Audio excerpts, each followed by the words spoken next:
Welcome to Money is Freedom, a podcast exploring how finance and freedom connect in our lives. Created from thoughtful research and narrated by Notebook LM AI, this series brings you clear, meaningful insights into finance and beyond. Welcome to episode 49, where we unpack how stablecoins are quietly killing the $6 trillion payments industry, and why the first $1 trillion fintech won't come from Silicon Valley. It'll come from the collapse of banking as we know it. This revolution is already happening. Let's break it down. Okay, let's unpack this. Imagine a world where moving money anywhere, instantly, across borders, is genuinely as simple as sending a text. Right. Like, no middleman taking a slice at every single turn, no waiting days or weeks for a transaction to settle, no mystery fees just popping up. Does that sound a bit, I don't know, futuristic? It really does, especially when you think about the scale. Exactly. Trillions upon trillions moving on systems that feel, well, pretty old sometimes. Yeah, they kind of do. And, for a while, maybe cryptocurrencies felt like that potential future. But the volatility, it just wasn't practical for everyday payments. Mm-hmm. What we're diving into today, based on the sources you shared, is this really powerful idea that stablecoins, the ones designed to keep a stable value, usually pegged to something like the US dollar. Mm. They might not just be an improvement. Okay. They could fundamentally re-architect how money moves globally. Okay, so the hook isn't just like faster payment, it's a complete rethinking of the plumbing underneath. Exactly. These sources are arguing stablecoins could change the entire payments landscape and, crucially, shift where the real value gets created in this new world. Gotcha. So our mission here is to pull out the key arguments, the main insights from this material. We've got sources looking back at the history and others looking forward at stablecoins. Right, sort of the how we got here and where we might be going. Precisely. And Yeah. helping you understand not just what they might do, but why it matters, I'm really intrigued by this idea of re-architecting or even collapsing the system. The current way payments work feels incredibly complex. Oh, it is complex. And like the sources point out, really seeing that complexity is key to grasping the potential disruption here.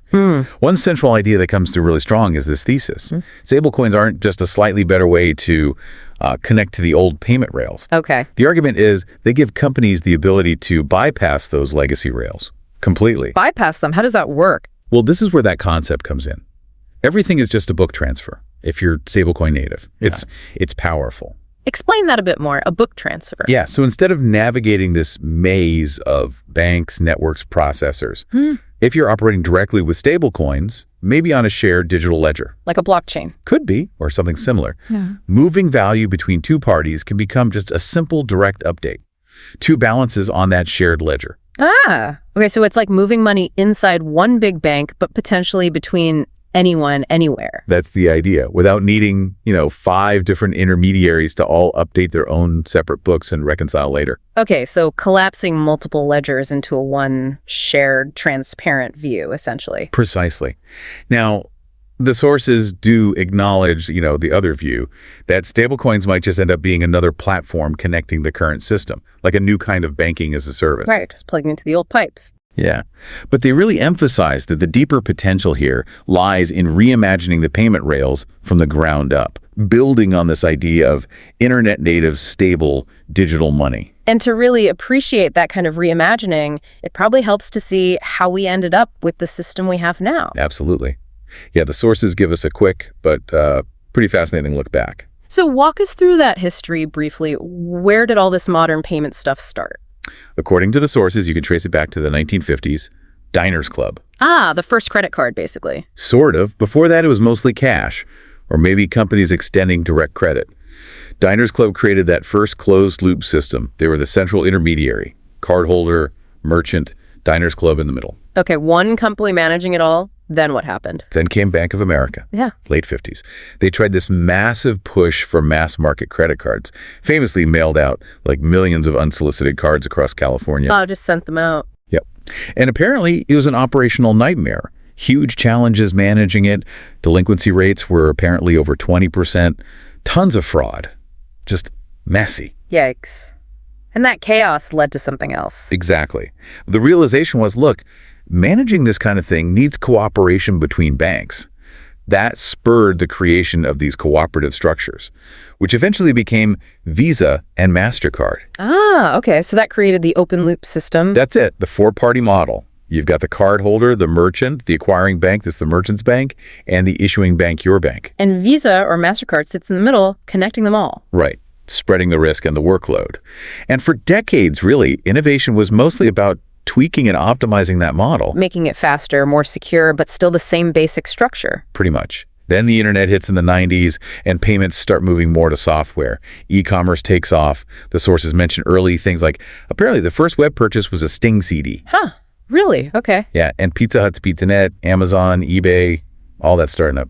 And that's when we got companies like PayPal, Stripe, Adyen, the gateways and processors. Exactly. They popped up to help merchants handle the complexities of online payments, bundling services, bridging online and offline. But they were building on top of the old system?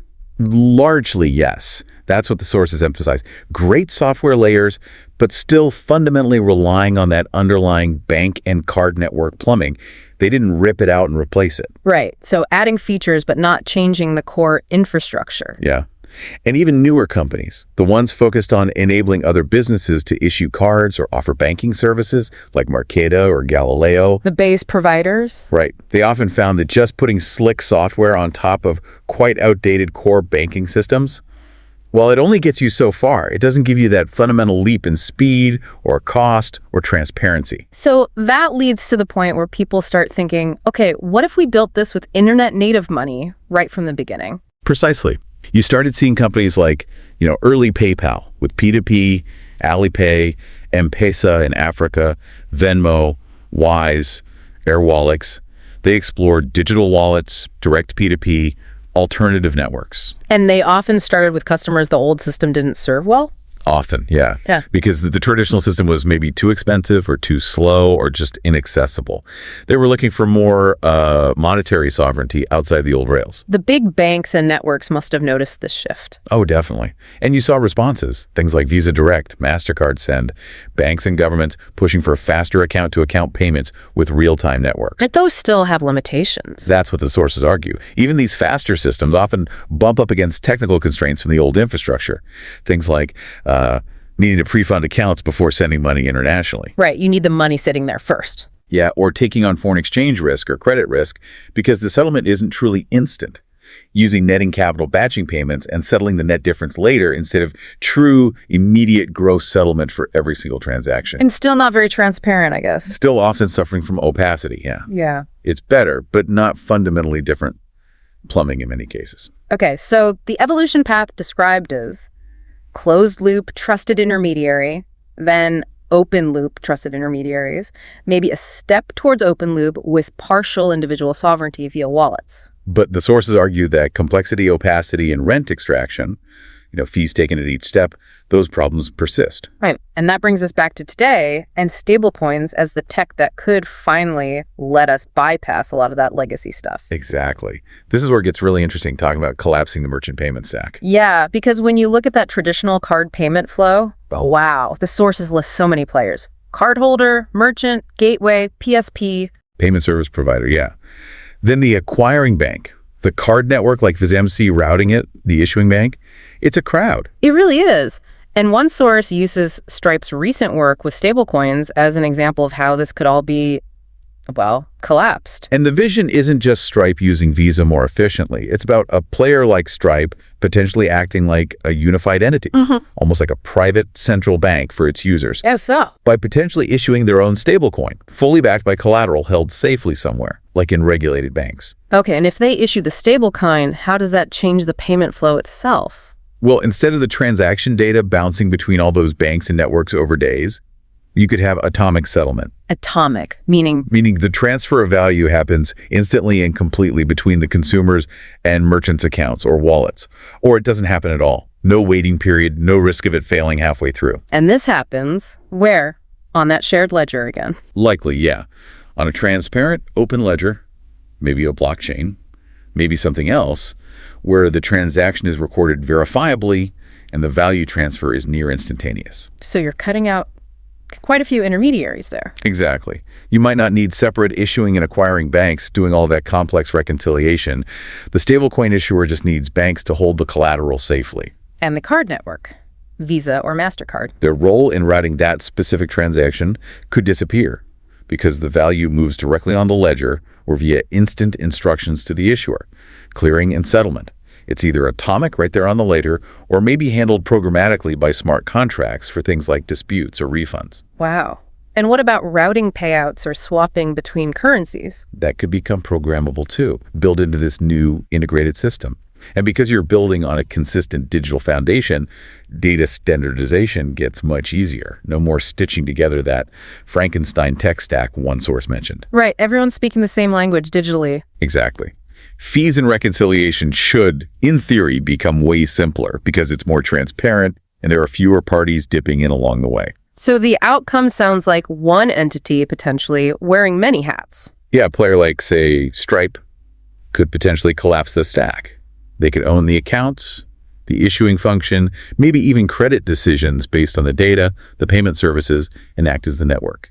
All on better tech, fewer intermediaries. And that gives more control back to the user. It should give near full control and transparency back to the wallet holder, yeah.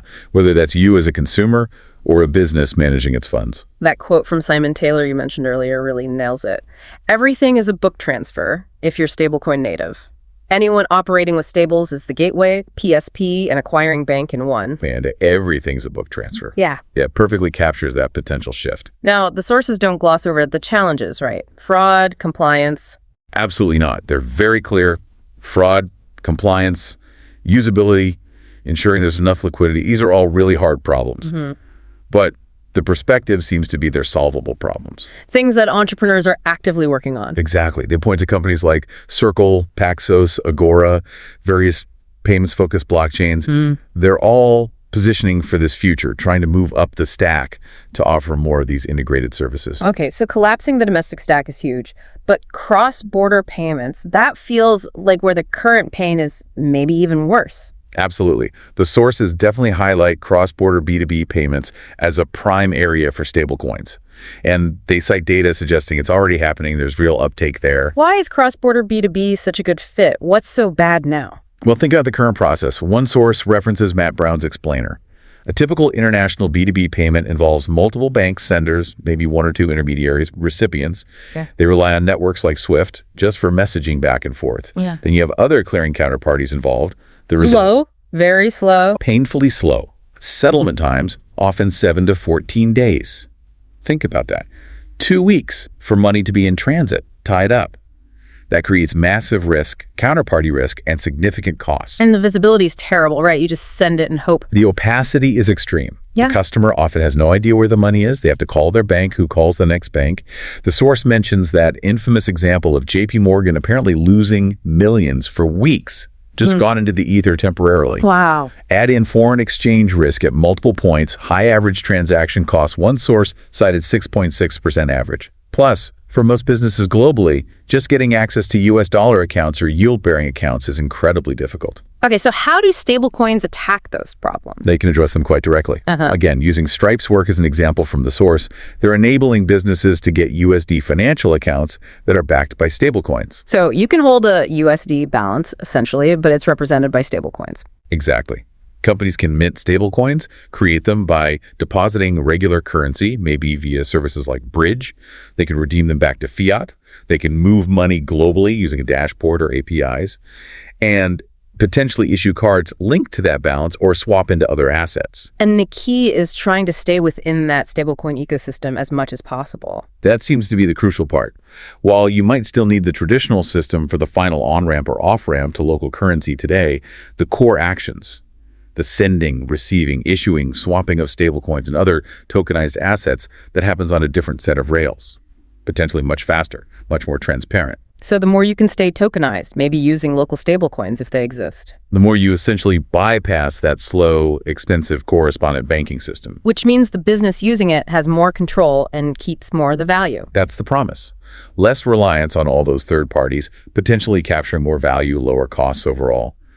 The sources mention companies like Squads, Rain, StableC building tools to help businesses stay in that tokenized world longer. And the expectation is these companies will try to grab more of the value chain themselves. Yeah, because again, if money movement is just a book transfer within that ecosystem, why wouldn't they try to offer more integrated services? Right. That makes sense. And even for flows that still touch fiat, there are companies like Conduit Pay mentioned, working with banks to use stablecoins as a bridge for near-instant cross-border transfers. Yeah. Even if it starts and ends in fiat. Okay, so for cross-border, the vision is wallets become accounts, tokens become products, the blockchain is the network, resulting in potentially better UX, easier reconciliation, more user control, transparency, speed, interoperability, and lower cost. That's a great summary of the potential laid out in the sources for cross-border. Now let's maybe pivot slightly and look at the second source you shared. It really tries to dissect the stablecoin market itself and figure out where value might actually end up concentrating. Right, this one breaks the market down into, 7 different categories? 7 categories, yeah. The argument being that payments are complex and each piece has different ways to build a competitive advantage. A moat, as they call it, and capture value. Okay, a moat being something that protects your business, gives you pricing power. Exactly. So the categories are settlement rails, stablecoin issuers, liquidity providers, LPs, value transfer money services, like PSPs, aggregated APIs messaging platforms, merchant gateways ramps, and finally, stablecoin-powered fintechs applications. Got it. So let's quickly run through where this source sees value potentially ending up in each one. First up, settlement rails. These are seen as potentially incredibly valuable. The moats are things like network effects everyone wants to build on the rail everyone else uses. Right, where the money is. Exactly. Deep liquidity, low fees, speed, reliability. The analysis suggests it might be a winner-take-most market, and success probably requires purpose-built solutions just for stablecoins and payments, not necessarily general-purpose blockchains trying to do everything. Okay. Next, stablecoin issuers, like Circle or Paxos now. Yeah. Historically, they've been big winners, partly from network effects, partly from earning interest on the reserves. But the sources argue they need to evolve. They can't just be asset managers. They need to do more. They need to invest heavily in the infrastructure, compliance, integrations, making sure there's deep liquidity. The prediction is that neutral issuers, ones not tied to a specific bank or fintech trying to compete elsewhere, might win big because of trust and competitive dynamics. So they hold value, but they have to keep innovating their model. Makes sense. How about liquidity providers, the ones making markets? This category is viewed as likely becoming highly commoditized, not much pricing power. The moats are pretty thin, maybe access to cheap funding, reliable systems. The prediction is big. Established financial players will likely dominate here. Purely stablecoin-focused LPs might struggle to build a lasting edge. Okay. What about value transfer money services, the new PSPs? These are seen as potentially building strong moats if they build proprietary rails and get direct banking relationships, not just relying on aggregators. Their value comes from that direct bank access, flexibility, global reach, managing liquidity, handling tough compliance. So they do the hard stuff. Right. The sources expect them to have moderate pricing power, maybe form regional duopolies or oligopolies, and become very large businesses, supplementing or competing with traditional PSPs. Interesting. Then aggregated APIs messaging platforms. These are the ones that wrap APIs from other providers, act like marketplaces. Critically, they usually don't take on the risk of handling the money or compliance directly. So they connect things, but don't touch the money flow itself. Exactly. The sources argue that while they might charge high fees now, they're vulnerable. They could get squeezed or bypassed because they aren't doing the hard parts. To survive long term, they might need to move closer to the customer and take on more core payment functions. Okay. Merchant gateways ramps, helping merchants accept stablecoins. Yeah, kind of like early Stripe for cards, offering developer tools, aggregating infrastructure. But the analysis suggests this is tough. Established players can just partner with others to add stablecoin acceptance relatively easily. So it's hard to build a moat just doing that. Seems to be the view. B2C ramps are seen as a likely losing category long term. B2B might find niches, maybe around treasury management, but lasting pricing power, probably not expected here. Okay, last one. Stablecoin-powered fintechs applications. This is described as a knife fight. Huh, why? Because it's relatively easy to build an application on top of these new rails once they exist. Success here depends heavily on distribution, go-to-market skills, product sense. The sources are pretty skeptical about pure crypto stablecoin consumer apps in developed markets. Why is that? Because existing, trusted brands, banks, Major fintechs like Nubank, Robinhood, Revolut are mentioned can just add stablecoin features if customers want them. They already have the users. Right. They bolted onto their existing app. Exactly. Emerging markets might be different, where existing finance is weaker. The Zarpay example comes up. But overall, high failure rates are predicted for consumer startups built only on this layer. Business-focused apps solving specific problems might have a better shot. Okay, that's a really helpful breakdown. So even though there are overlaps, thinking about these distinct roles is important. Yeah, it clarifies where the analysis suggests defensible value might be built. Okay, so let's try and tie these threads together now. The main argument from both sources really seems to be that stablecoins provide this new tech foundation that lets companies bypass and fundamentally collapse the existing, very complex payment value chain. Right, and that collapsing, that removal of all those intermediate layers and their fees is why the first source makes that bold prediction. We could see the first trillion-dollar fintech built on stablecoin rails. Yeah. Because the value doesn't have to be sliced up so thinly across so many players anymore. And they acknowledge the bumps in the road, fraud, compliance, regulation, usability. Absolutely. Yeah. But the perspective is that these are things entrepreneurs are actively tackling.